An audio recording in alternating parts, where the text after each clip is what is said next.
Ini adalah reaktor nuklir pertama di Inggris. Awalnya adalah inti dari rencana bom atom Inggris. Namun hampir menghancurkan setengah negara. Mari kita lihat strukturnya terlebih dahulu. Bagian utama adalah sebuah kubus raksasa yang terbuat dari 2000 ton blok grafit. Bagian dalam dipenuhi dengan saluran horizontal. Para pekerja pertama-tama akan memasukkan batang aluminium yang berisi bahan bakar minyak ke dalam saluran.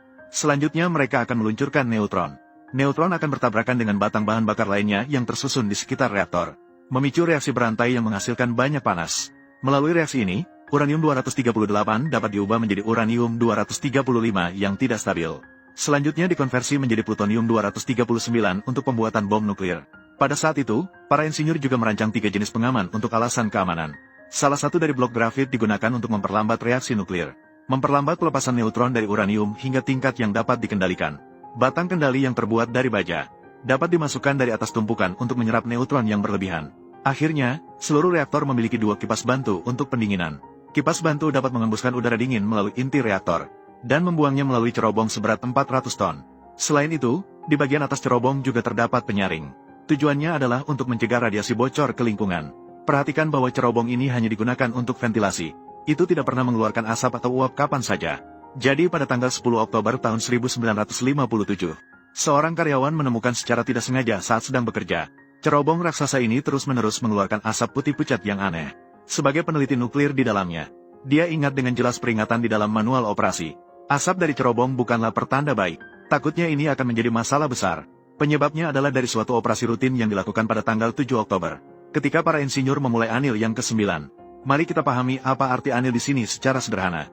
Anda lihat, ketika neutron terus-menerus menghantam material grafit, ini akan mengakibatkan perpindahan struktur atomnya. Ini akan menyebabkan penumpukan energi potensial yang disebut energi Wigner. Seiring berjalannya waktu, inti reaktor grafit besar akan menyimpan energi setara dengan kekuatan ledakan ratusan kilogram TNT. Energi ini, ketika dilepaskan secara tiba-tiba, akan menyebabkan suhu reaktor naik dengan drastis. Jadi untuk menghilangkan risiko, teknisi perlu secara rutin melakukan proses anil, dengan mengontrol pemanasan untuk menaikkan suhu grafit hingga sekitar 250 derajat Celcius.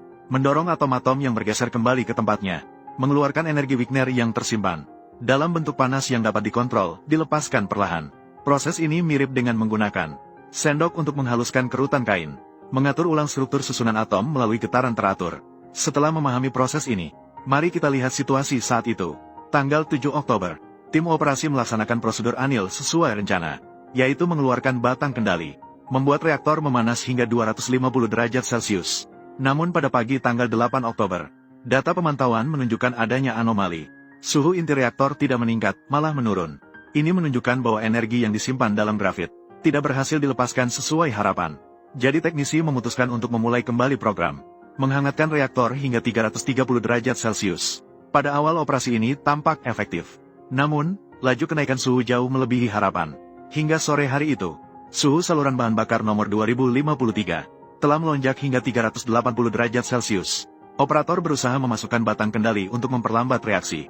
Namun pada tanggal 9 Oktober, suhu saluran tersebut melampaui 412 derajat Celcius, yang mengakibatkan sensor suhu meleleh. Setelah kehilangan metode pemantauan elektronik, teknisi menjadi sedikit panik. Mereka terpaksa memeriksa kondisi inti reaktor secara manual. Saat ini, inti reaktor mengalami anomali serius. Struktur grafit yang awalnya berwarna abu-abu gelap, berubah menjadi merah menyala. Api terlihat di bagian tepi beberapa saluran bahan bakar. Deteksi menemukan banyak batang bahan bakar minyak pecah karena suhu tinggi. Di dalamnya, logam terbakar dengan kontak dengan udara, terus-menerus melepaskan partikel radioaktif ke cerobong asap. Setelah kecelakaan terjadi, reaksi pertama manajemen adalah menutup sistem kipas pendingin reaktor. Perangkat ini awalnya digunakan untuk mengalirkan udara pendingin. Namun saat ini justru memperburuk api dengan terus memasok oksigen ke area yang terbakar, dan memperburuk kondisi kebakaran. Selanjutnya, staf mencoba membuat zona isolasi, dan menggunakan braket logam, untuk memaksa mengeluarkan batang bahan bakar yang terbakar. Tetapi karena suhu tinggi, pelindung aluminium mengalami deformasi. Dari 195 batang bahan bakar, ada 45 batang yang terjebak di saluran dan tidak dapat bergerak. Metode ini tidak berhasil. Jadi manajemen akhirnya memutuskan untuk memadamkan api dengan air. Langkah konkret adalah meminta pemadam kebakaran untuk memasukkan selang ke saluran yang paling jauh dari api, agar air perlahan-lahan meresap ke area yang terlalu panas. Untungnya proses ini tidak menyebabkan ledakan. Api mulai mereda. Pemadam kebakaran dalam 30 jam terus-menerus menyemprotkan air ke reaktor. Perlu diketahui bahwa setiap detik 150 liter air dingin saat disemprotkan langsung menguap. Konsentrasi hidrogen yang dihasilkan hanya berjarak 3% dari ledakan. Akhirnya, api besar telah sepenuhnya dipadamkan. Dan kecelakaan telah berakhir. Tetapi kerusakan baru saja dimulai. Meskipun beberapa langkah perlindungan diambil saat itu. Tetapi awan radioaktif sudah menyelimuti Inggris. Pihak berwenang menyembunyikan tingkat bahaya yang sebenarnya. Hanya diam-diam menghancurkan 320 km di sekitarnya. 480.000 liter susu terkontaminasi. Warga setempat tetap menjalani kehidupan normal. Hingga arsip medis yang dideklasifikasi pada tahun 2007 menunjukkan, kecelakaan ini menyebabkan setidaknya 240 orang meninggal karena kanker akibat radiasi. Di antara mereka, setengahnya tidak bisa bertahan hidup lebih dari 5 tahun.